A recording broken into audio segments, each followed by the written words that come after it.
In today's Culture Express, we continue with Cannes. We check out who took home this year's highly sought-after Palme d'Or Award, while also witnessing a major achievement for female directors.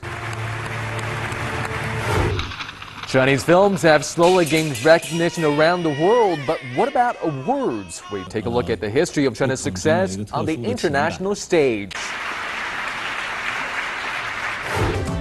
The Cannes Film Festival goes on 70, with dozens of international stars, directors, and celebrities gathering in France for what's said to be a festival to remember.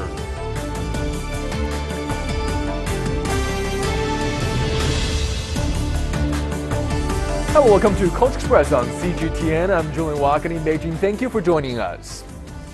We begin and continue with our coverage of the annual Cannes Film Festival in France, which saw the coveted Palme d'Or awarded to Ruben Östlund's Swedish comedy The Square. Another major achievement on Sunday witnessed Sofia Coppola claiming the Best Director award, making her only the second woman to pick up the accolade. Omar Khan brings us more on this year's winners. La Palme d'Or est attribuée à le film de Ruben Östlund, The Square. It's a rare and somewhat surprising win for a comedy. The Square, a Swedish movie about a curator of a museum filled with grotesquely pretentious conceptual art, beat stiff competition to win the top prize. Spanish filmmaker Pedro Almodovar, who headed the jury of 9 people that included Hollywood stars such as Will Smith and Jessica Chastain, said the film was about the dictatorship of being politically correct. In The Square, Claes Bang plays a museum director whose manicured life begins to unravel after a series of events that upset his and the museum's calm equilibrium. The film's satire and exploration of moral dilemmas culminated in one of the festival's most eye-catching scenes.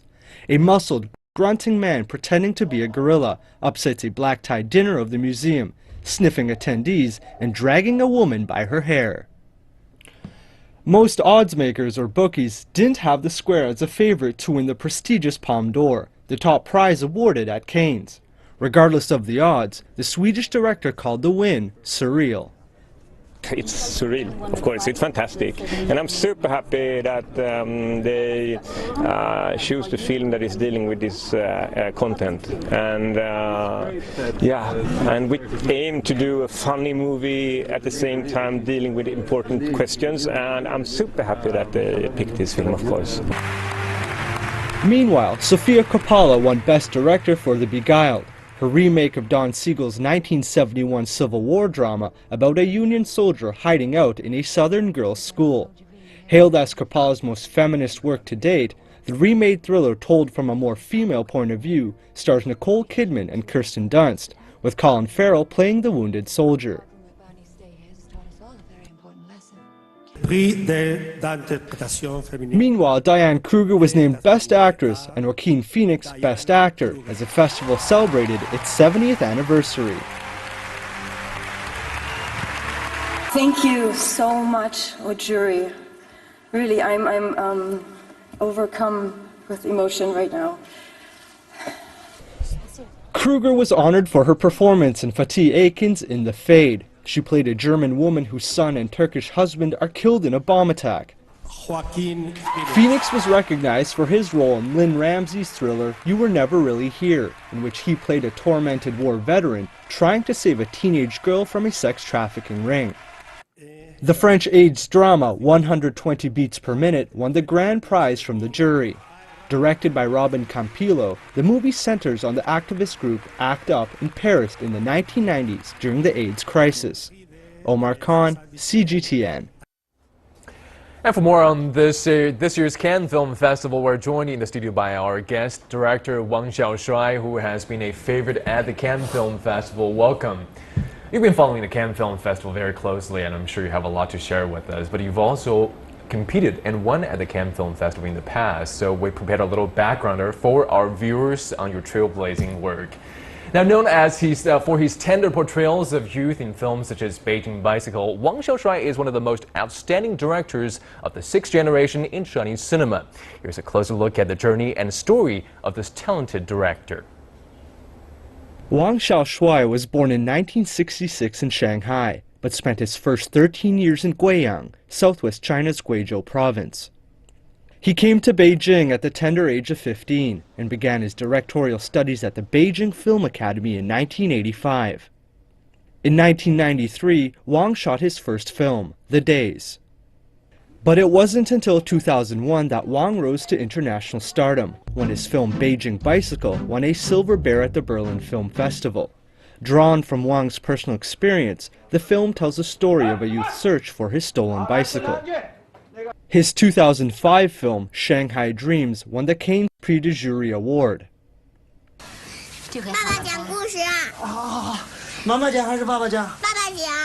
And his 2008 film, In Love We Trust, won another Silver Bear for Best Screenplay.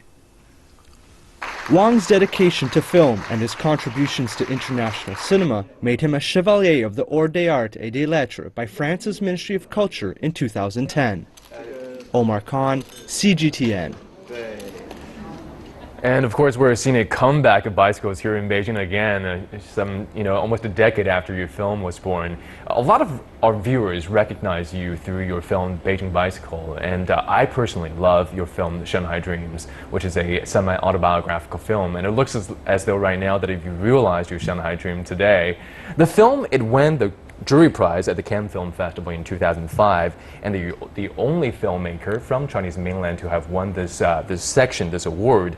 Did this award help you with distribution here in China and also consolidate your status as an independent filmmaker in the country? Yes, indeed. When the film won the prize in Cannes, of course, it's a big burst here, also in mainland China, and that was the first time that a lot of jury members, right? Went to Cannes. So it's really helped me to let people know my name and know this film. And this was also the first time Shanghai Dreams released in China, legally released in China. So it's really helped and a very good memory. And did this award come to you as a surprise at all? Yeah, of course, yeah. for this is the very first time I in competition in Cannes and got an award. That's really a very good start. And it's paved the way for many more films to come. Yeah. This award was a surprise to you, and I guess the award is also a surprise to many people. Every year, predicting the jury's favorites is almost like a fool's errand. So, what are some of the surprises for the results from this year's Cannes Film Festival Awards? Usually, if you make a film and then selected by official selection to Cannes, it was a big honor already. It's really a high level. You have a very big step, you go up to the platform. And so usually you don't dream and imagine that you can win an award. Of course, finally, no matter what kind of award, you will go a second time to the red carpet. It's amazing. It will be, for filmmakers, it's the biggest honor moment. And your film, you also had another film, Drifters, which won competed in the Un Certain Regard Prize section in 2003, and this section then selects 20 films, original and different films each year, and also fosters young filmmakers by giving a grant to the winning film by aiding in distribution in France. Which other filmmakers, young filmmakers, emerged as a result of this prize? Actually, there's a little misunderstanding for the Uncertain Regard. I think Uncertain Regard is in parallel. In plural with the main competition section. It's all officially selection. Okay. So usually, Uncertain Regard, of course, they give more to young directors, maybe a first time or a very good films, and then before it was selected in competition section, it will go to the Uncertain Regard. But this is not exactly for the young directors. Even the very big names, they also went to the Certain Regard. Like Jean-Luc Godard, the masters, he used to be also in the Uncertain Regard years ago. Oh, Jean-Luc Godard. Right, yes. So the Uncertain Regard is a very important, almost the same level, of course, not important as the competition. So it's all official selection, we call. You will have a certification for selecting for the Certain Regard. And one of the main impetus for the creation of these European film festivals is, of course, to rival Hollywood and to foster national cinemas of different countries. And China, too, is also wanting to create a balanced film culture in the face of Hollywood imports. So for you, looking at this, the young filmmakers section of this film festival, how many young filmmakers would you say are willing to go through these festivals to make a name? How many, you mean? How important is it for the young filmmakers? It is quite important because I think now we will say this kind of film festival is more links to some avant-garde film, experimental films, and individual style of making filmmakers. So this kind of directors, the festival is very important for them. Otherwise, before they release the film, commercial release, domestic releasing. But some other films like more commercially, so they don't have any chances to go to festival because the festival they prefer more avant-garde. Okay. Well, of course, the Cannes Film Festival is known as a place of rendezvous for national cinemas from around the world, and China too had a presence very early on at the film festival. Now, despite China being the second largest film market in terms of box office revenue, Chinese films have had long struggled to strike a chord with international moviegoers. But as early as the 1950s, Chinese films have been competing with blockbuster hits at the Cannes International Film Festival. And perhaps to some surprise, the Chinese productions have done quite well. Here's more on some of the awards that China's directors and films have claimed. Dang Fa and Sadist, a drama film by acclaimed Taiwan director Tian Chen, was the first Chinese film to compete for the Palme d'Or in Cannes in 1959. Later, many classic Chinese films like 1960's The Enchanting Shadow, 1962's The Magnificent Concubine, and 1963's Empress Wu made their appearance at the festival. And The Magnificent Concubine was the first Chinese film to win an award in Cannes. One of the biggest hits to come out of China and impress the global movie audience was Chinese martial arts film A Touch of Zen, which won the Technical Grand Prize in 1975. It was China's first production to gain recognition at the 28th Cannes Film Festival. But it wasn't until 1982 when the true story of A.Q. showed up in Cannes, making it the first Chinese mainland film to officially take part in the festival. The film The True Story of A.Q. is adapted from the novel by Lu Xun, which has the same title. We have done a lot of research before deciding to put the story on the screen. Farewell My Concubine by famous Chinese director Chen Kaige won the Palme d'Or Prize in 1993. The film spans 53 years, presenting the lives of two men against the historical backdrop of a country in upheaval. It's about the story of Die Yi and Xiaolou and how their lives are affected by the Japanese invasion of China in the 1930s.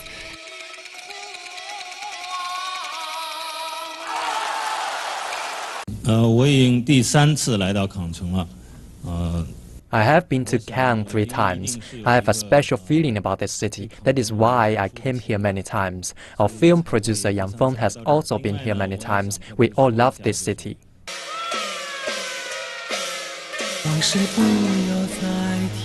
Over 40 Chinese films have competed for awards in Cannes since the film festival was founded in 1939.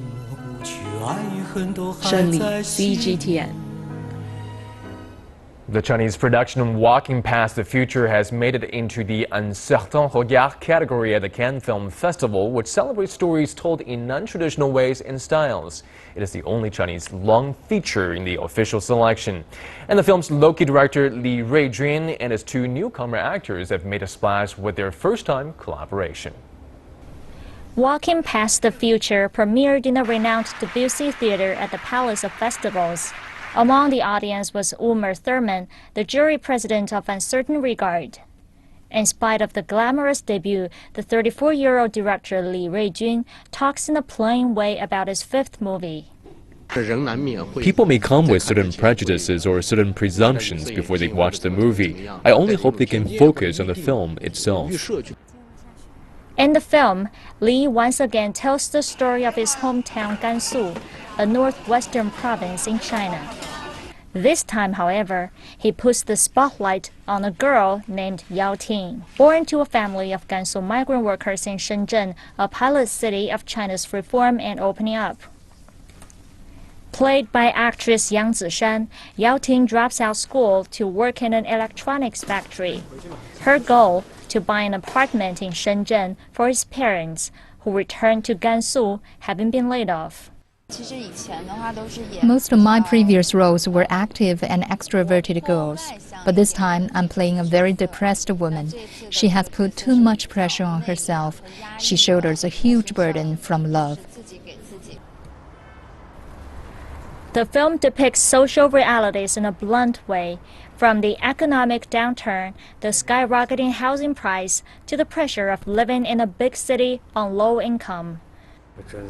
Forced by these realities, Yao Ting resorts to clinical drugs trials to make up for shorthands and encounters Xin Min, an opportunistic hustler. I walk in the room and find out she's not well.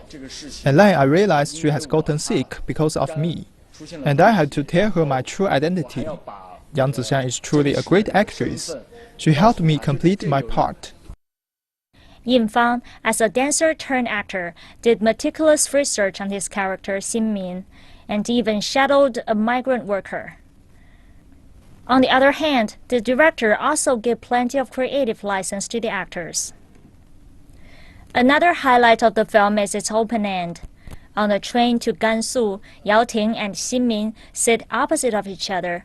While one sleeps, the other eats noodles and watches the other one with a smile. What an interesting film. Un Certain Regard is competing at the Cannes Film Festival's Un Certain Regard category this year. What about the film that struck a chord with the people at the Cannes Film Festival this year, do you think? Actually, I don't know because I'm not there in Cannes, but I'm sure if the film was selected officially in Cannes, Un Certain Regard, it must be a very good film. So I will give congratulations to the region. This is, I think, new generation step on the red carpet. It's very important.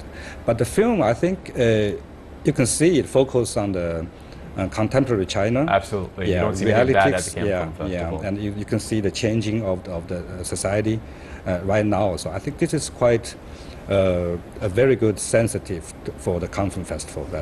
Absolutely. And there are Chinese films that, like this, that compete in international film festivals, normally don't get a very big theatrical release here in China. But we've also seen the contrary with films such as Black Hole Thin Ice.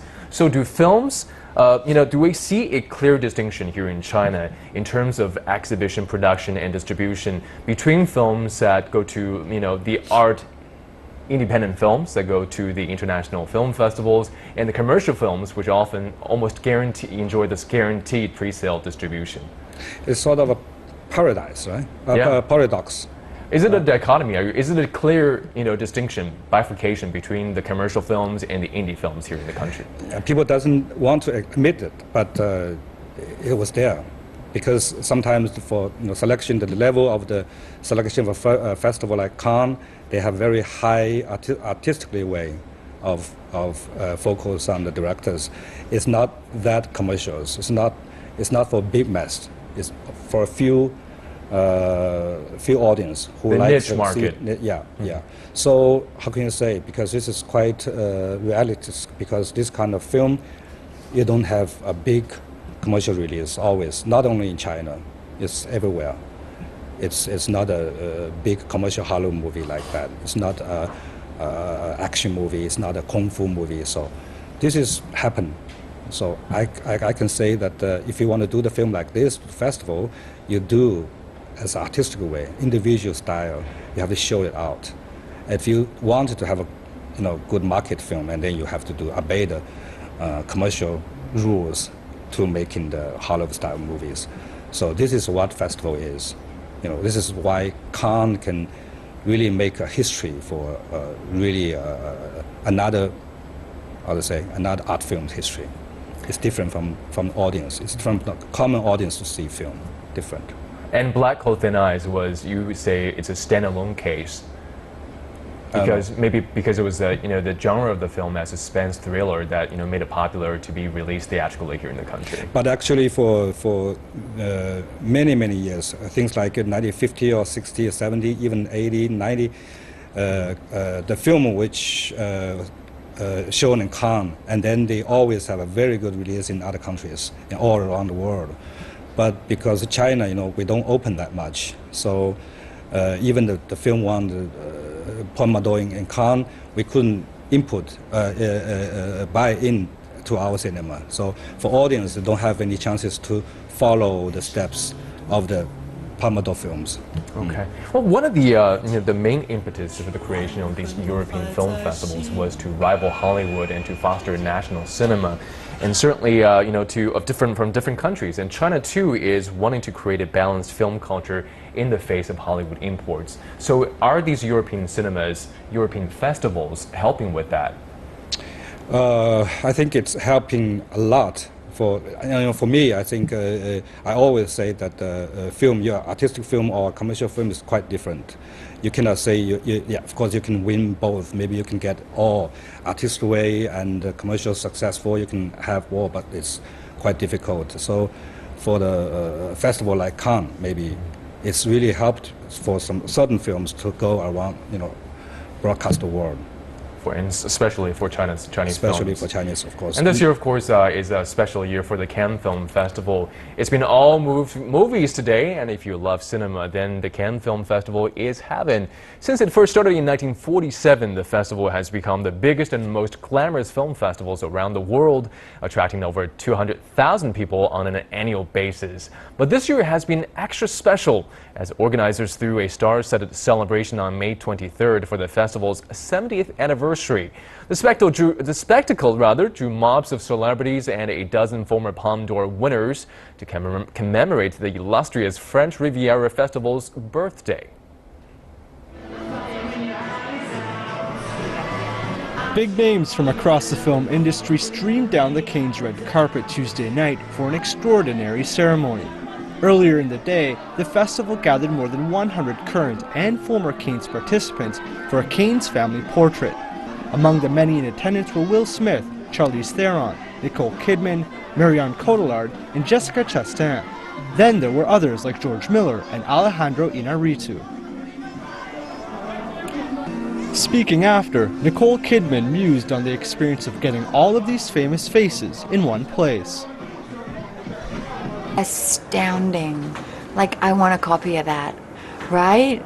I mean, from Catherine Deneuve, Isabelle Huppert, all of those directors. I mean, Charlize, you're kidding me. This is crazy.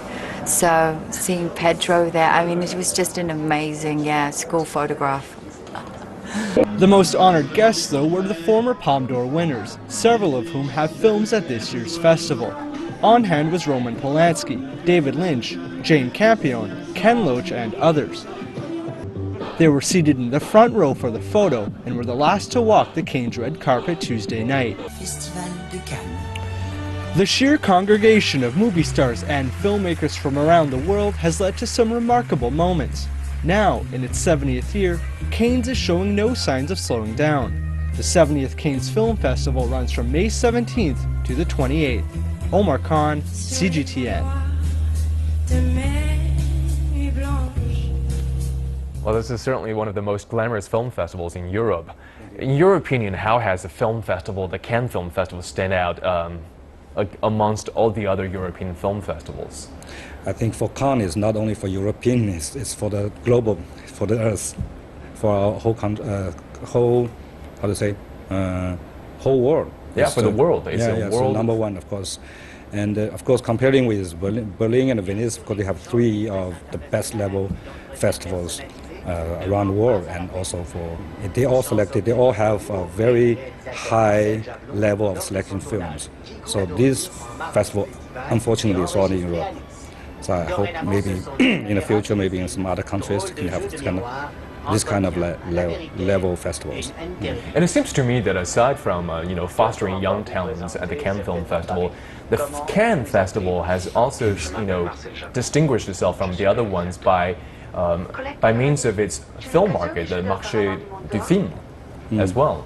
Yeah, especially in Cannes, that's why he is so important, because spite of the competition section or something like that, and then they have a market.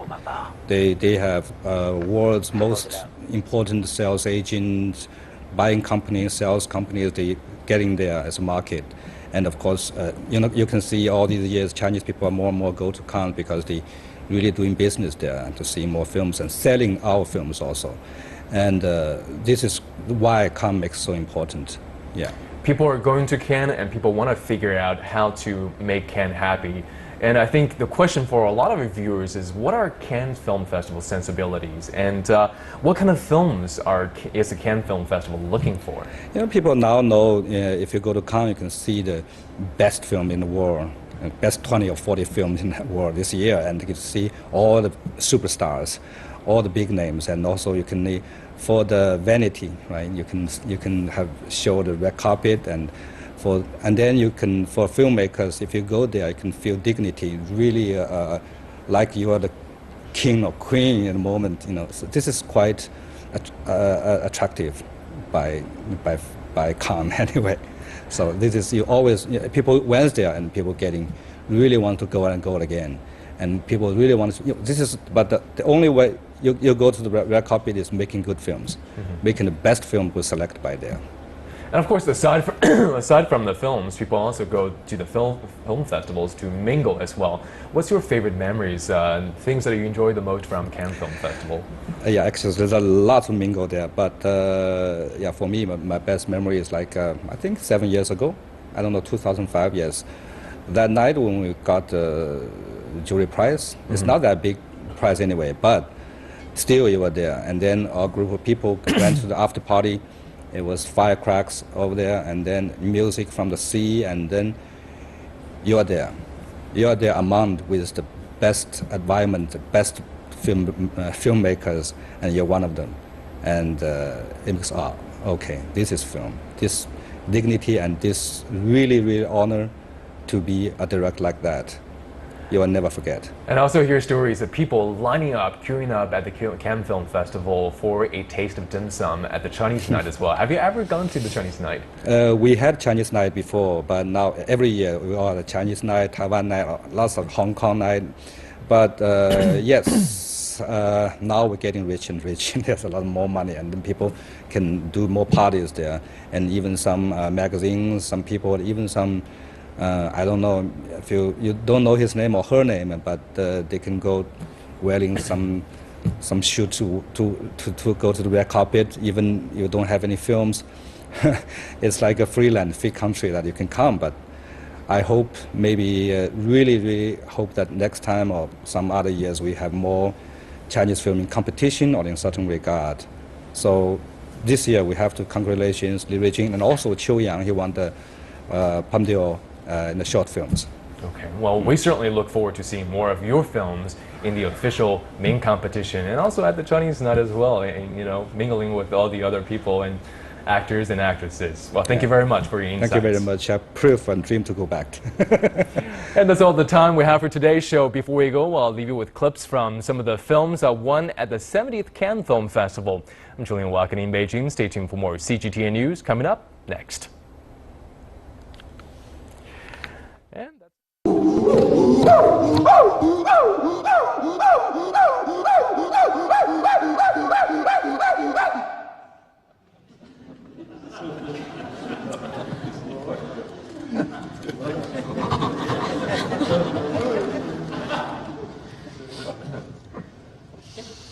Hello.